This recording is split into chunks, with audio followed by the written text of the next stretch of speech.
Hai, pada sesi 3 kita akan mempelajari mengenai array. Pada materi sebelumnya, kita sudah mempelajari bagaimana membuat variabel, yaitu dengan menulis integer n sama dengan 2. Tapi sayangnya variabel ini hanya bisa menampung satu data saja, sehingga jika ingin membuat data lain, kita harus membuat variabel baru. Nah, dengan menggunakan array, kita bisa membuat variabel n dengan tipe data integer sebanyak fixed dimension yang kita inginkan, misalnya 10 atau bahkan 20 dan seterusnya. Sifat dari array adalah homogeneous dan sequential. Berikut ada implementasi array di bahasa pemrograman Java. Pada contoh kali ini, kita menggunakan tipe data double dengan nama variable mylist. Lalu jumlah variabel yang diciptakan adalah 10. Setiap masing-masing indeks memiliki value yang berbeda-beda, dan kita bisa langsung menuju indeks tertentu untuk mendapatkan dan mengakses value tersebut. Indeks dimulai dari 0 dan berakhir n-1. Berikut adalah cara untuk menginisialisasi array. Bisa langsung dengan menggunakan kurung kurawal pada saat creation, atau mengisi indeks satu persatu dengan cara mengisi indeksnya dan memberikan nama variabelnya. Berikut adalah contoh dari implementasi array string yang diberikan nama name dan diisi data Andre, Bunga, Christine, dan Nuni. Setelah itu, cara untuk mengaksesnya adalah kita bisa menggunakan bantuan loop untuk mengakses setiap indeks, sehingga pada saat di print hasilnya adalah semua isi dari array tersebut keluar, yaitu Andre, Bunga, Christine, dan Nuni sesuai dengan data GPA-nya. Pada saat memproses array, sangat penting sekali untuk menggunakan loop, dikarenakan lebih mudah untuk mengakses indeks-indeks dari array tersebut. Yang penting diketahui adalah array size dan juga berapa banyak akses indeks yang diperlukan. Sebagai contoh, di sini kita memiliki for untuk mengakses array dari max.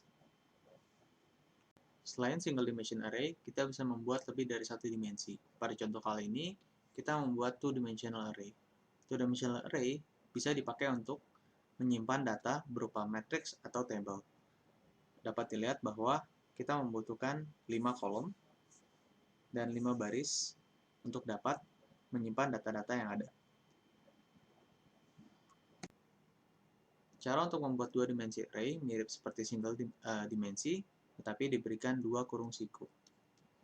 Lalu nama variabel, dan bisa langsung diisi dengan tanda kurung kurawal, kurung tutup, dan dipisahkan dengan koma untuk memindahkan baris.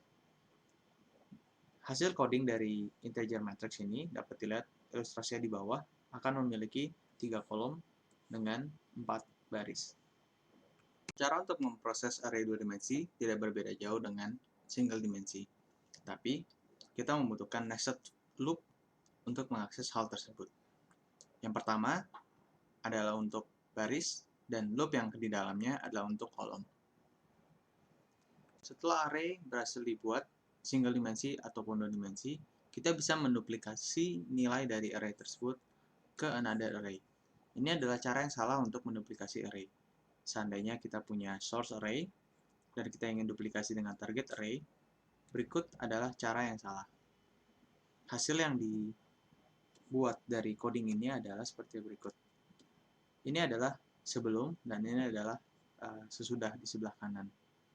Awalnya masing-masing memiliki konten sendiri-sendiri, tapi pada saat target array di link ke source array, maka dia akan menyimpan alamat dari source array, bukan mengcopy value dari source array tersebut. Berikut adalah cara yang benar. Yang pertama adalah menggunakan loop, kedua adalah menggunakan array copy, dan ketiga adalah menggunakan clone. Yang pertama adalah kita loop satu persatu value yang ada di source array, lalu setelah itu kita meng-assign value masing-masing dari target array dengan data yang ada di source array.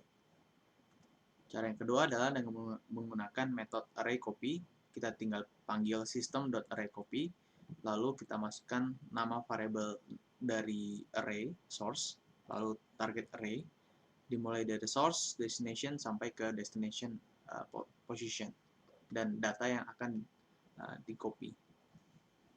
Cara yang ketiga adalah menggunakan clone. Jadi, misalkan kita punya array berisi number, lalu kita tinggal bilang numbers.clone di variabel yang baru, sehingga kita bisa mendapatkan data clone dari number dimasukkan kepada variabel numbers clone. Hasil dari cara yang benar dari menduplikasi array adalah seperti berikut. Ini adalah sebelum di-copy, ini adalah setelah di-copy. Dapat dilihat setelah di-copy, target array akan menunjuk ke memorinya sendiri dan tidak mereference ke source array. Sehingga pada saat value target array dirubah, maka target source array akan tetap sama. Berikut ada beberapa fakta mengenai array. Pada saat array dibuat, boolean akan memiliki nilai default false, numerik akan mendapatkan default value 0, karakter 0, dan string adalah 0. Untuk mengetahui panjang dari array, kita bisa menggunakan propertinya yaitu .length. Caranya adalah dengan menuliskan nama variabel dari array, lalu pilih .length, dan di print seperti biasa.